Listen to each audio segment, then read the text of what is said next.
हाँ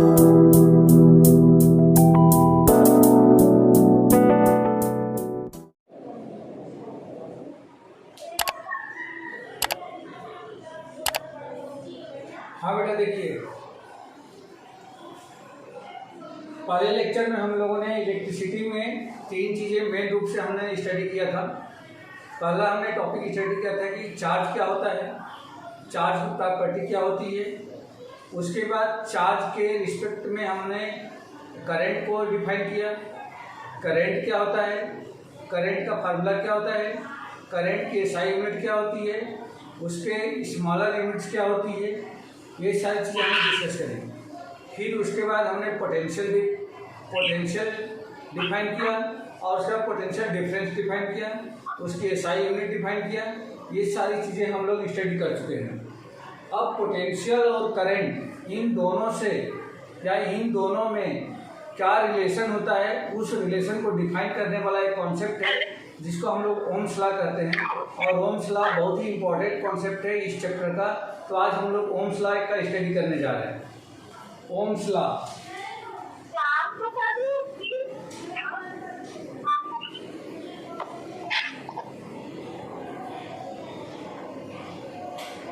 Ohm's law, Ohm's law क्या होता है? ओम्स लॉ ये बताता है कि यदि किसी कंडक्टर में कोई करंट फ्लो हो रही है तो उस कंडक्टर में फ्लो होने वाली करंट उस कंडक्टर के दोनों एंड के पोटेंशियल डिफरेंस के डायरेक्टली प्रोपोर्शनल होता है।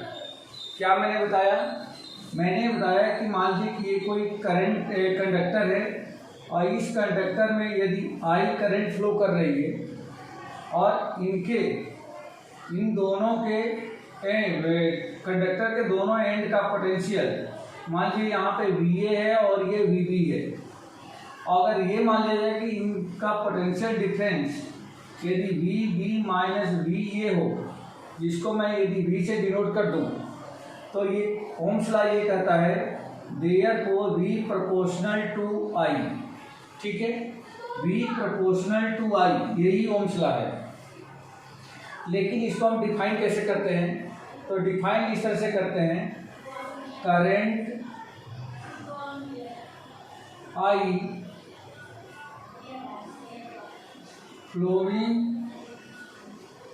in a conductor is directly proportional to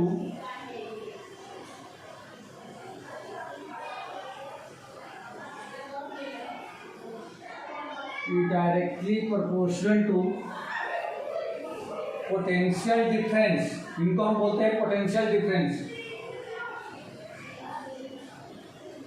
potential difference between both end of conductor.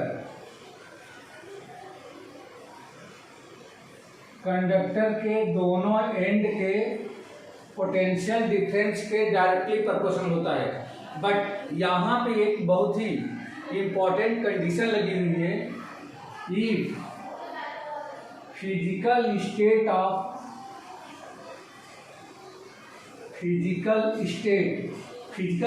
का मतलब है specially temperature.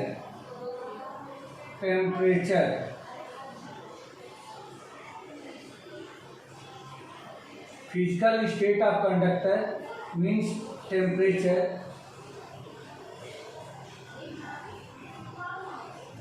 of conductor remain constant या remain same। इसका मतलब ये है कि यदि इस कंडक्टर का टेम्परेचर सेम रहे, कांस्टेंट रहे, अप डाउन ना हो, तो उस सिचुएशन में इसमें फ्लो होने वाली करंट इस कंडक्टर के दोनों एंड के पोटेंशियल डिफरेंस के डायरेक्टली प्रोपोर्शनल होता है। यदि पोटेंशियल डिफरेंस को V से मैं रिप्रेजेंट करूं तब V प्रोपोर्शनल टू I, यही ओम्स लॉ है। अब अगर इस प्रोपोर्शनलिटी साइन को मैं हटा दूं तो प्रोपोर्शनलिटी साइन अगर हटाता हूं और इक्वल टू में चेंज करता हूं, यहाँ पे एक कांस्टेंट लगाते हैं जिस कांस्टेंट को यहाँ पे R से डिनोट किया जाता है। V equal to R into I, ये ओम्स लॉ का बिल्कुल स्टैंडर्ड फॉर्म है बेटा। V equal to I R या V equal to R I. जब भी आपसे ओम्स लॉ पूछा जाए, अगर आप ये डेफिनेशन ना बताते हुए आप अगर V equal to R I बोल रहे हो तो भी बिल्कुल 100% करेक्ट है। where R is constant and known as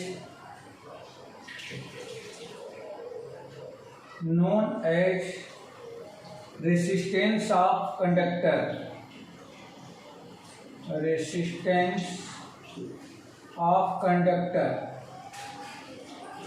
इसको कंडक्टर का रेसिस्टेंस कहा जाता है। अब हम लोग यहाँ पे फिर रेसिस्टेंस को भी डिफाइन करेंगे कि what is the resistance, resistance क्या होता है। ठीक है बेटा, ये आगे समझ में इतना? हाँ सर। ठीक है बेटा, इसको जल्दी से स्क्रीनशॉट ले लो।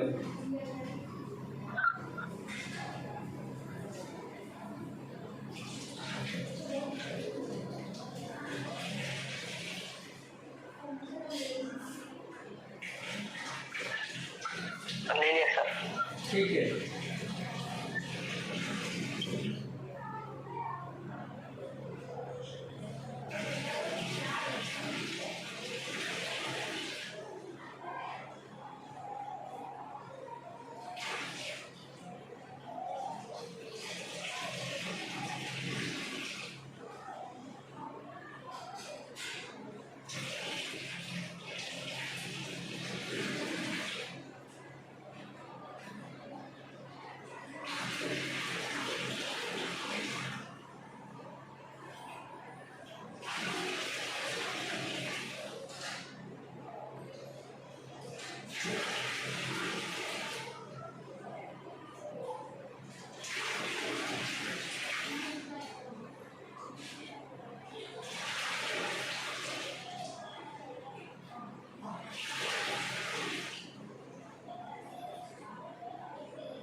अब यहाँ पे हम लोग को रेजिस्टेंस डिफाइन करना है, बट रेजिस्टेंस डिफाइन करने के पहले सबसे पहले एक चीज़ और सीखे कि वी आई ग्राफ क्या होता है। वी आई ग्राफ रख कर दो बेटा इसको। हाँ सर।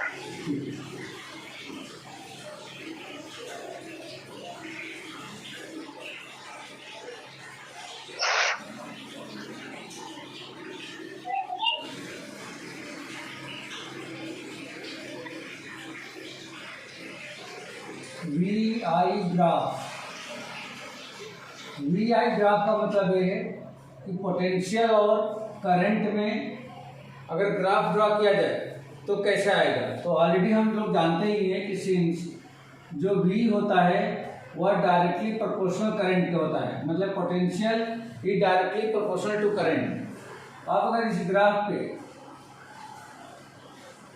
ग्राफ पे अगर मैं यहाँ पे करंट ले लूँ और यहाँ पे पोटेंशियल ले लूँ, इस पर पोटेंशियल है और इस पे करंट है, तो आप देखें कि इसका जो ग्राफ आएगा वो इस तरह से एक स्ट्रेट लाइन आता है। कैसा आता है? एक स्ट्रेट लाइन आता है। ठीक है, मतलब जैसे जैसे करंट बढ़ेगा वैसे वैसे पोटेंशियल बढ़ेगा, या जैसे जैसे करंट डिक्रीज होगा वैसे वैसे पोटेंशियल भी डिक्रीज होगा। तो जब भी कोई भी दो क्वांटिटी डायरेक्टली प्रोपोर्शनल होती है तो उसको हमेशा इस तरह से एक स्ट्रेट लाइन के द्वारा रिप्रेजेंट किया जाता है। नोट में एक चीज हम लोग लिखेंगे, नोट, अगर क्या सारे कंडक्टर्स ओम्स लॉ को फॉलो करते हैं, ऐसा कोई जरूरी नहीं है। Those conductors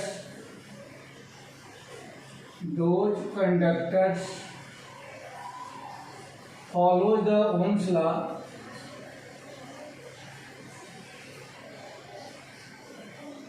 law is called ohmic conductor।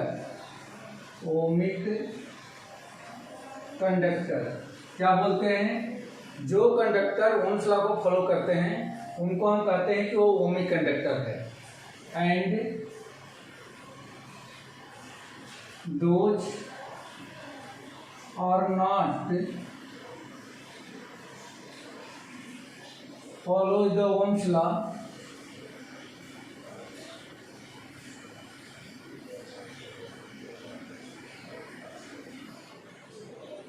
is called non-ohmic conductor। तो ये बेटा आपको याद रखना है कि जो कंडक्टर ओम्स लॉ को फॉलो करेंगे, तो जब ओम्स लॉ को फॉलो करेंगे तो ऐसा ये ग्राफ आएगा। लेकिन अगर नॉन ओमिक कंडक्टर है, यानी कि जो कंडक्टर ओम्स लॉ को फॉलो नहीं करते हैं, यानी कि जिसमें फ्लो होने वाली करंट यदि उनके पोटेंशियल डिफरेंस की डायरेक्टली प्रोपोर्शनल नहीं होती है, तो इस टाइप के कंडक्टर को हम बोलते हैं नॉन ओमिक। देखो बेटा ये लिखा है नॉन ओमिक कंडक्टर और यहाँ पे ओमिक कंडक्टर, ठीक है। तो इनको नॉन ओमिक कंडक्टर कहा जाता है।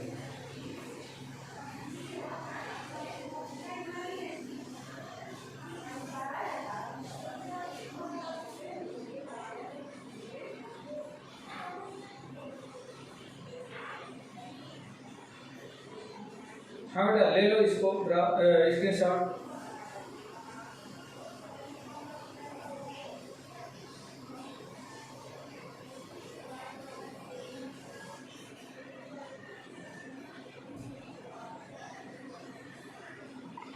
सर ब्लर आ रहा है। ये ब्लर ओके।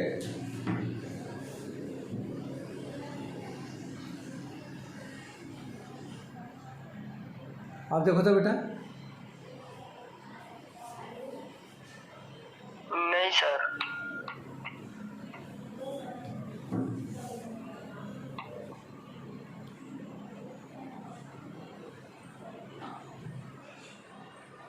क्लियर है?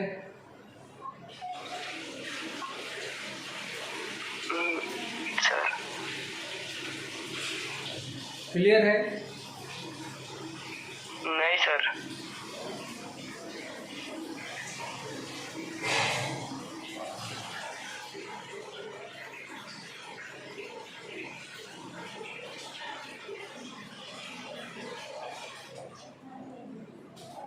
सर मेरे से वापस आता हूँ।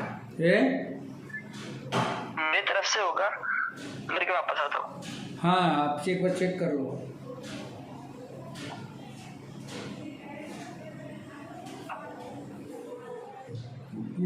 ये जो ग्राफ है इसको ओमिक कंडक्टर के लिए है और नॉन ओमिक के लिए अगर ग्राफ प्लॉट करें ये ऐसा आएगा।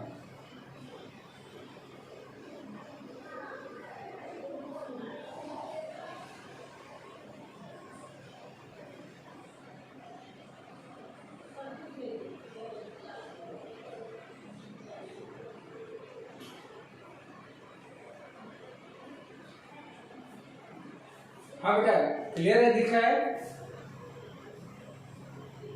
विजिबल है? हाँ सर अब ठीक है ना? ठीक है। तो देखिए ये जो हमने पहले ग्राफ बनाया था जो ओम्स लॉ को फॉलो करता है, तो यह ओमिक कंडक्टर की इस तरह से स्ट्रेट लाइन आएगी। लेकिन अगर नॉन ओमिक कंडक्टर है जो ओम्स लॉ को फॉलो नहीं करता है, तो इसका ग्राफ स्ट्रेट लाइन में आकर के इस तरह से थोड़ा सा कर्वियल होगा। तो ये नॉन ओमिक कंडक्टर का ग्राफ है। ठीक है बेटा?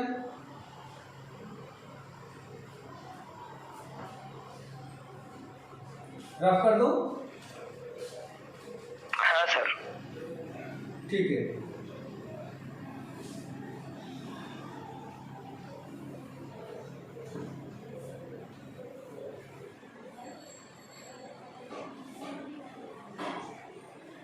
अब हम लोगों को रेजिस्टेंस को डिफाइन करना है।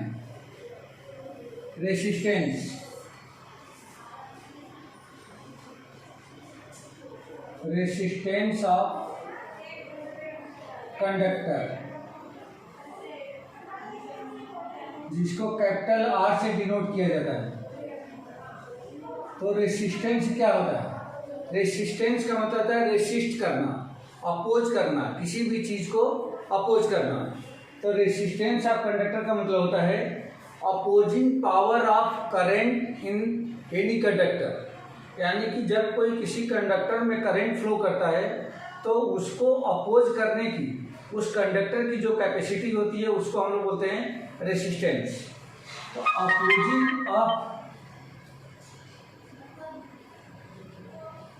Opposing of current in any conductor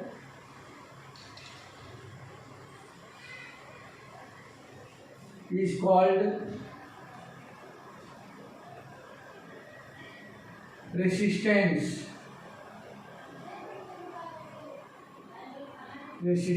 of conductor. Conductor का रेसिस्टेंस कहा जाता है and denoted by capital R. इसको कैपिटल आर से हम लोग डिनोट करते हैं। अब कैपिटल आर यानी कि रेसिस्टेंस किसके इक्वल होगा, तो अभी हम लोग जानते हैं देयरफॉर बाय ओम्स लॉ क्या होता है, V equal to I R या आर आई। तो देयरफॉर आर इक्वल टू क्या हो जाएगा, V अपान में आई, यही रेसिस्टेंस है। दूसरे तरीके डिफाइन कर सकते हैं, ratio of potential difference of the conductor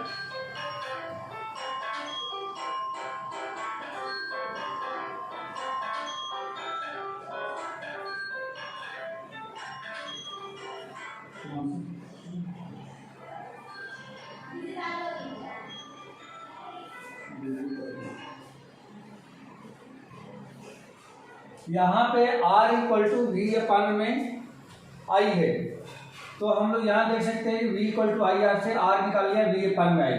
मतलब रेजिस्टेंस को एक और तरीके से हम लोग डिफाइन कर सकते हैं कि ratio of potential difference of conductor to the current flowing in that conductor is called resistance.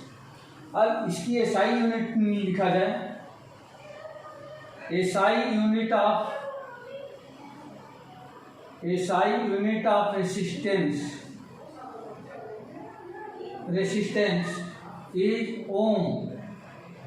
SI unit क्या होती है, ओम होती है, ohm OHM and denoted by, ohm को किसे डिनोट करते हैं, एंड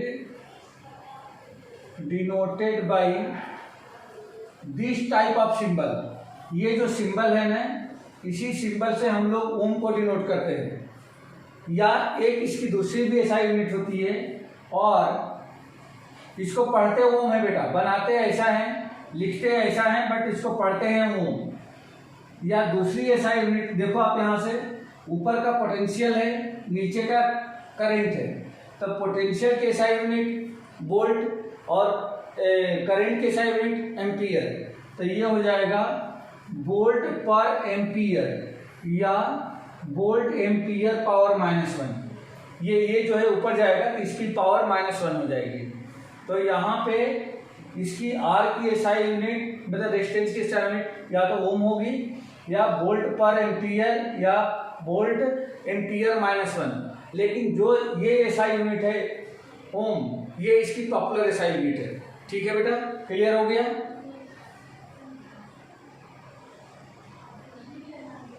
हाँ सर। ओके। अब यहाँ से अगर 1 ओम का रेसिस्टेंस अगर मुझे फाइंड करना हो तो देयरफॉर हम लिख सकते हैं 1 ओम इक्वल टू, देखो 1 ohm equal to 1 volt upon 1 ampere. 1 ohm equal to 1 volt upon 1 ampere. या इसको और क्या लिख सकते हैं, 1 ohm equal to 1 volt per ampere. या एक बार और लिख सकते हो आप इसमें 1 ohm equal two volt ampere -1, 1 volt ampere power -1। तो इस तरह से 1 ओम को इस तरह से ये तीनों में से किसी भी एक तरीके से डिफाइन कर सकते हैं। अब इसको कैसे डिफाइन करेंगे, तो 1 ओम को कैसे आप लिख सकते हो, thus अगर वर्ड में लिखना हो, thus 1 ohm resistance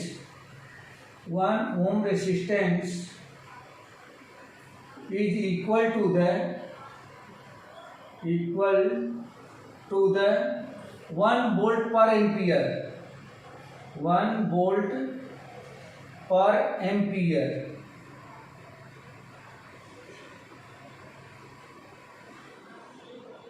1 volt per ampere, या ऐसा भी लिख सकते हो 1 volt per ampere is known as 1 ohm resistance.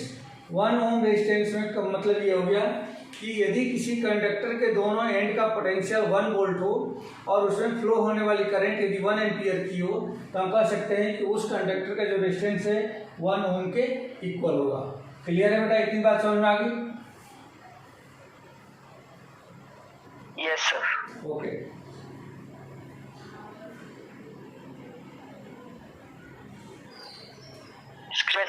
हाँ रफ कर दूं?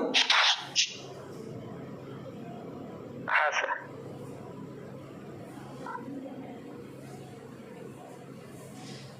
अब हम लोग इसमें बात करेंगे कि वह कौन कौन से फैक्टर्स हैं जिस पर रेसिस्टेंस क्या करता है, डिपेंड करता है।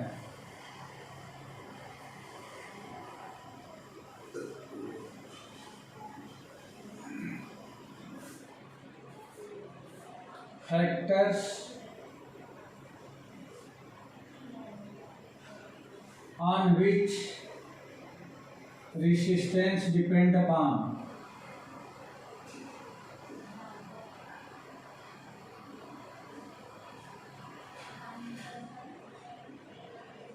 Factors on which resistance depend upon, वह कौन कौन से फैक्टर्स हैं जिस पे रेसिस्टेंस, किसी भी कंडक्टर का रेसिस्टेंस डिपेंड करता है, यानी कि कम होता है या ज़्यादा होता है, यह कौन कौन से फैक्टर्स हैं। तो since resistance are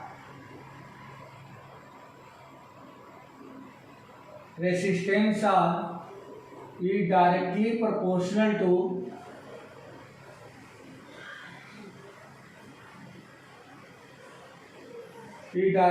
proportional to length of conductor, length L of conductor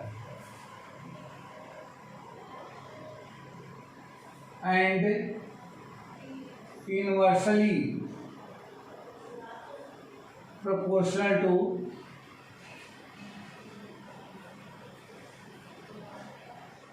cross section area,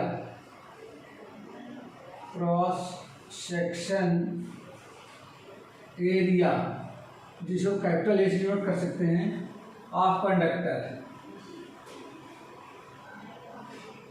इसका मतलब ये हो गया कि जैसे मान लो कि ये कोई एक कंडक्टर है,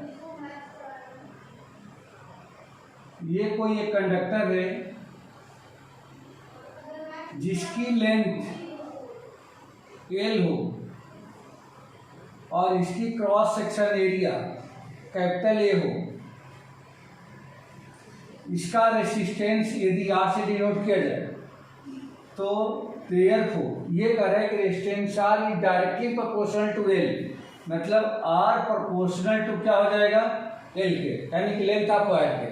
इसका मतलब ये हो गया कि कंडक्टर जितना ज़्यादा लंबा होगा उसका रेसिस्टेंस भी उतना ही ज़्यादा होगा। डायरेक्टली प्रोपोर्शनल में क्या होता है, अगर एक क्वांटिटी इंक्रीज हो रही है तो दूसरी क्वांटिटी भी इंक्रीज होती है। एंड दूसरा, and R is inversely proportional to cross section area. Inversely proportional और डायरेक्टली प्रोपोर्शनल दोनों का साइन सेम रहता है, परेशान होने की कोई जरूरत नहीं है। अगर डायरेक्टली प्रोपोर्शनल होगा तो ये भी न्यूमरेटर में क्वांटिटी रहेगी, अगर इनवर्सली प्रोपोर्शनल होगा तो उसको 1 के अपान में लिख देंगे। तो यहाँ पे R जो है L के डायरेक्टली प्रोपोर्शनल है, यानी कि जितना लेंथ बढ़ेगी उतना ही उसकी रेजिस्टेंस भी बढ़ता जाएगा। लेकिन ये बोल रहा है कि एरिया, यानी कि इसकी जो थिकनेस है, क्रॉस सेक्शन एरिया से क्या मतलब है, थिकनेस, कंडक्टर की थिकनेस, वायर की थिकनेस, मोटाई जितनी ज़्यादा होगी उतना ही रेजिस्टेंस क्या हो जाएगा, डिक्रीज होता जाएगा, कम होता जाएगा।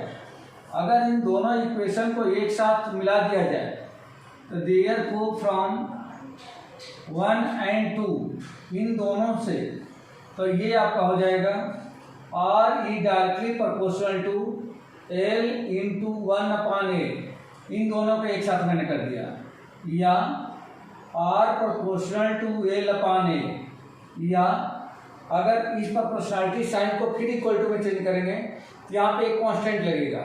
जब भी प्रोपोर्शनलिटी साइन को इक्वल टू में चेंज करते हैं, मतलब ये साइन हटा करके जब इक्वल टू में लगाते हैं तो इसके पहले एक कांस्टेंट का मल्टीप्लाई करते हैं। तो R equal to rho, this sign read as rho, अभी मैं नीचे लिख देता हूँ, रो इंटू L/A। ये आपका एक रिलेशन मिल गया। या R रेसिस्टेंस किन किन क्वांटिटी पे डिपेंड करता है, तो R डिपेंड कर रहा है लेंथ के डायरेक्टली प्रोपोर्शनल है, और R जो है क्रॉस सेक्शन एरिया के इनवर्सली प्रोपोर्शनल है। अब यहाँ से रो क्या है, तो यहाँ पे हम लोग लिख देंगे, इसके बारे में बता देंगे। वेयर रो इज रेसिस्टिविटी, क्या है बेटा, resistivity of conductor, material of conductor, मतलब ये कंडक्टर का नहीं, कंडक्टर जिस मटेरियल का बना है, कॉपर का बना है, आयरन का बना है, एल्यूमिनियम का बना है, गोल्ड का बना है, सिल्वर का बना है, जिस मटेरियल का कंडक्टर बना होगा उस मटेरियल की रेसिस्टिविटी कही जाती है। Resistivity of material of conductor and read as,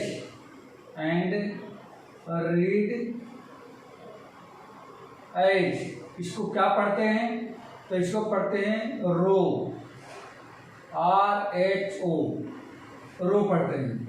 और यह एक क्या है, तो एक कांस्टेंट है, यह एक कांस्टेंट है, यहीं पे लिख देना चाहिए था कि rho is a constant and known as resistivity of the material of the conductor and read as rho, इसको रो बोलते हैं।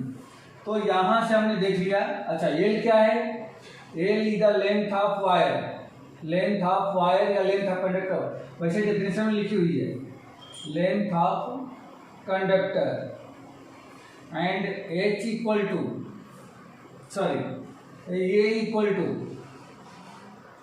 Cross section area, cross section area.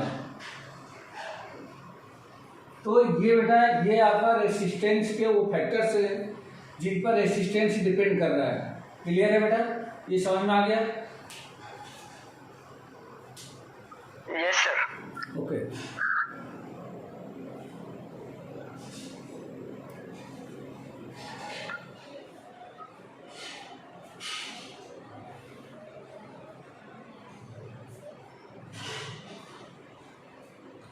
Rough कर दूं? हाँ सर। ठीक है।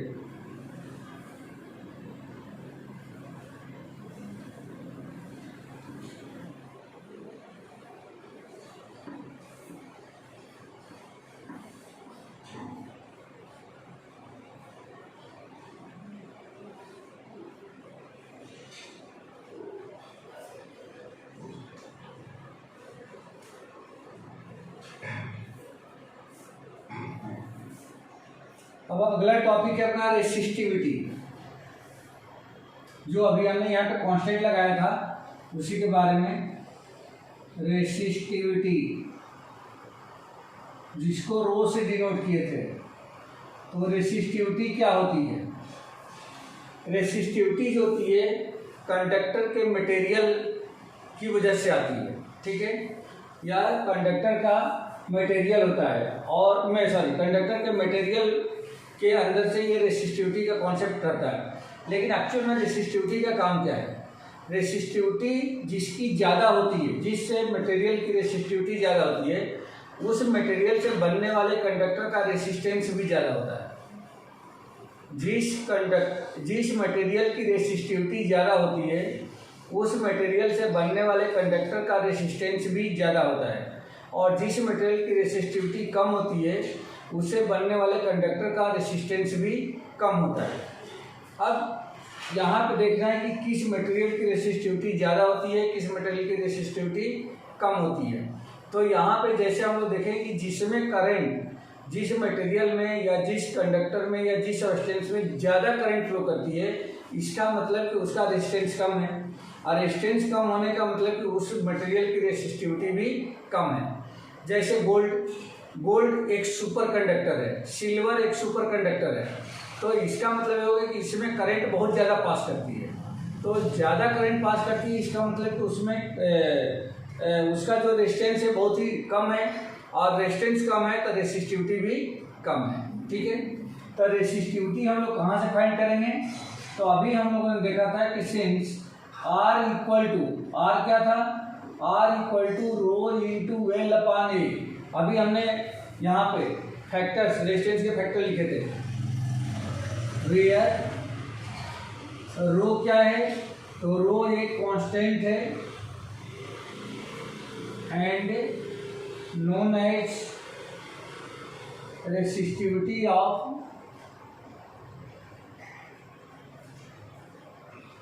material of conductor।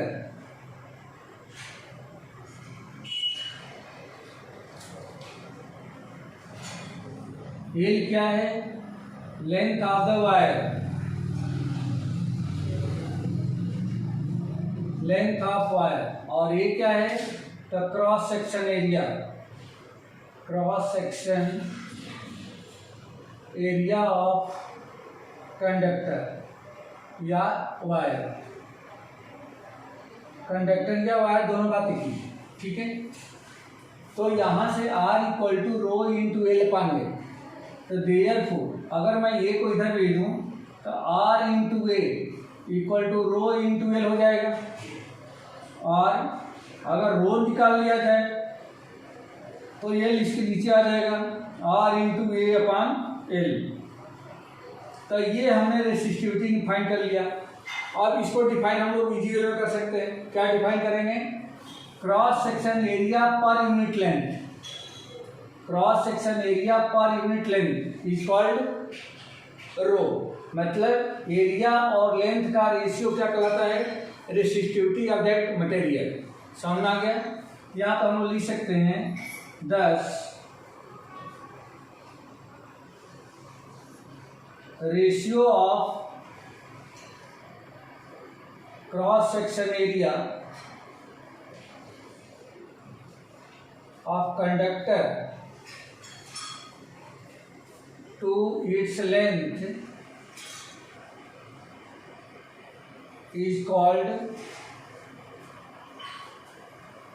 Resistivity of conductor.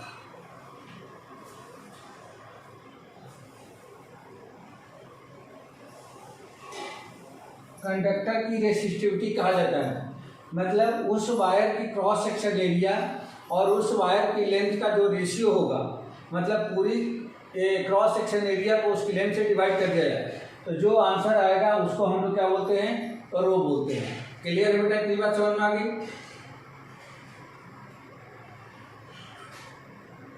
हाँ sir. ठीक है, अब यहाँ से इसकी एसआई यूनिट पता करें। एसआई यूनिट ऑफ रो का होता है रेसिस्टिविटी। रेसिस्टिविटी क्या होगा? तो ये होता है, देखो बेटा, ये तो R है, R का मतलब क्या है? रेजिस्टेंस। तो रेजिस्टेंस से क्या हो गया? ओम इनटू ये एरिया है, तो एरिया की एसआई यूनिट क्या होती है? मीटर स्क्वायर अपान में, और ये एल है, एल भी लेंथ है तो ये भी मीटर में आएगा। मीटर से मीटर कैंसिल, तो वो हो जाएगा ओम इंटू मीटर, या इसको हम लोग सिंबॉलिकली लिखें तो ओम मीटर। ये इसकी एसआई यूनिट होती है। रेसिस्टिविटी की एसआई यूनिट क्या होती है? ओम मीटर। क्लियर है बेटा? Yes sir. ठीक है, ओम मीटर, ये इसका सिंबॉलिकली हमने लिखा है या मैं पूरे वर्ड में लिख दिया है। तो ये रेसिस्टिविटी का एसआई यूनिट मिल गया। नोट करो बेटा।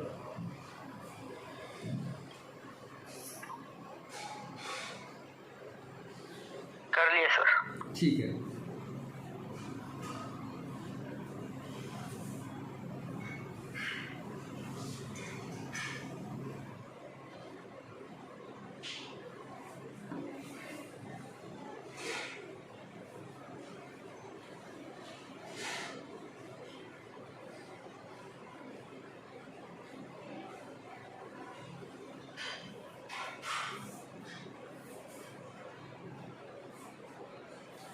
Range of resistivity, range of resistivity row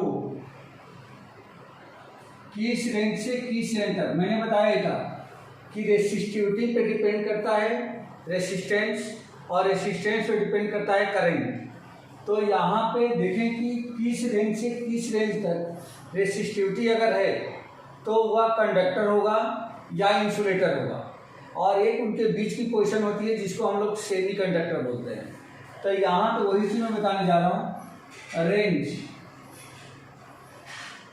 of रो, और यहाँ पे nature of material, nature of material. तो यहाँ से अगर हम लोग बात करें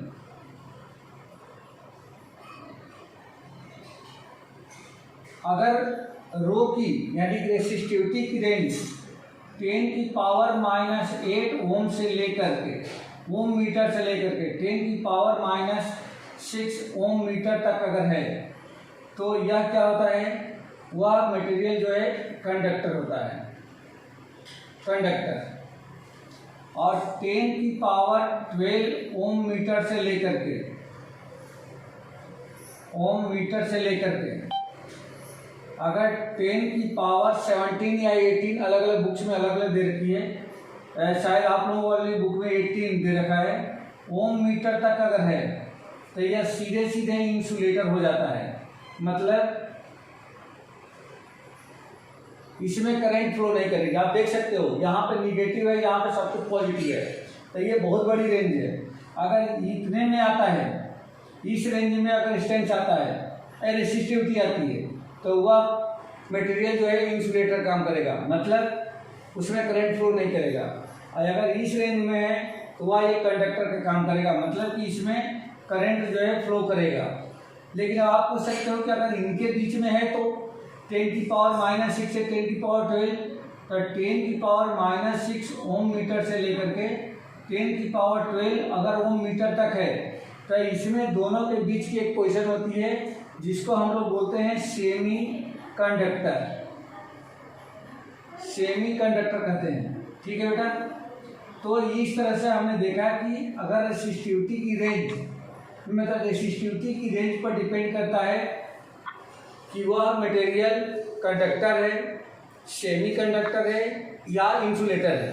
कंडक्टर का मतलब कि जिसमें करंट बहुत आसानी से, बहुत अच्छे करंट उसे पास करता है। सेमी कंडक्टर का मतलब होता है जिसमें करंट तो पास करता है लेकिन इतना अच्छे से नहीं करता जितना कंडक्टर में करता है।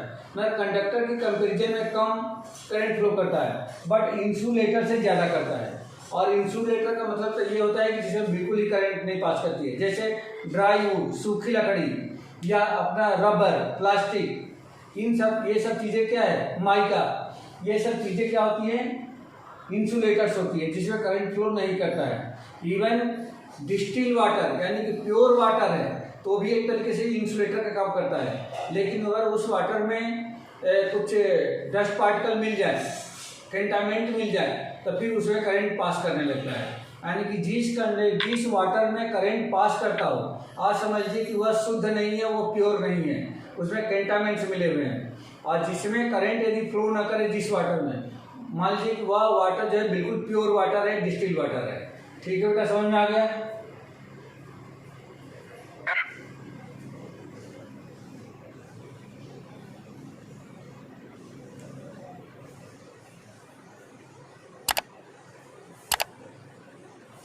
तो ठीक है, अब इसके आगे का जो भी टॉपिक्स है उसको नेक्स्ट लेक्चर में देखेंगे। ठीक है बेटा? Okay sir, okay. ओके।